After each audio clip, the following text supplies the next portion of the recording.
আজকে আমরা ক্লাস 6 কোষে দেখি 3 অঙ্কগুলি করব। এখানে দেখো লেখা আছে নিচের সংখ্যাগুলি সবথেকে কাছে 10-এর গুণিতকে পূর্ণ সংখ্যা লিখি। তো আমরা প্রথম অঙ্কটা করব। এখানে দেওয়া আছে 12, তাহলে 12-র কাছের গুণিতক আমাকে দেখতে হবে 10-এর। 10-এর গুণিতকগুলি কি কি হয়? 10কে গুণ করে করে যেগুলি পাবো, যেমন 10, 20, 30, 40, 50, মানে গুণিতক মানে কি, যাকে গুণ করে করে পাবো। তাহলে আমাকে এখানে বলেছে 10-এর গুণিতক সংখ্যাটা কত রয়েছে? 12। তাহলে 12-র কাছাকাছি গুণিতক কী হতে পারে? হয় আমাদের 10 নিতে হবে, নয় 20 নিতে হবে, মানে আগের সংখ্যা নেবো আর পরের সংখ্যা নেবো। এবার 12 থেকে 10কে বিয়োগ করব, আর অন্যদিকে 20 থেকে 10কে বিয়োগ করব। যার বিয়োগটা কম আসবে সেই হবে আমার সেই সংখ্যার সবথেকে কাছের 10-এর গুণিতক। যেমন দেখো 12 থেকে 10 বিয়োগ করে আমার 2 এসেছে, আর একটাতে 8 এসেছে। যেহেতু 10 বিয়োগ করতে 2 এসেছে, তাহলে 12-র সবথেকে কাছের গুণিতক হবে আমার 10। আশা করি আমি এটা বোঝাতে পেরেছি। ঠিক একইভাবে আমি তোমাদের পরের অঙ্কটা দেখাচ্ছি। যেমন দেখো রয়েছে 347, পরের অঙ্কটা।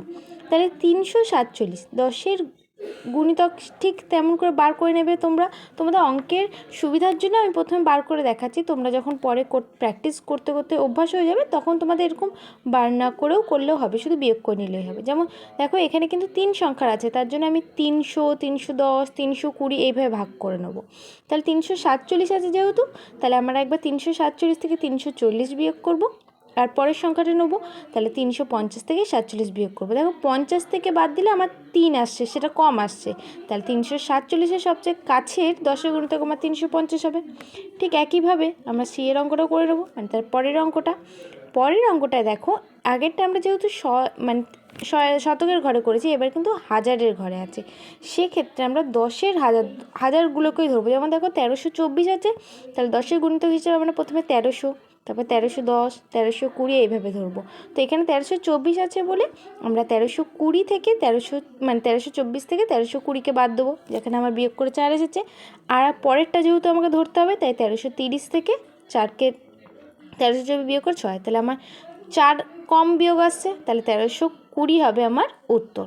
তাহলে 1324-এর সবচেয়ে কাছের গুণিতক 10-এর কী হচ্ছে? আমার 1320 আসছে। পরেরটা করে নেবো।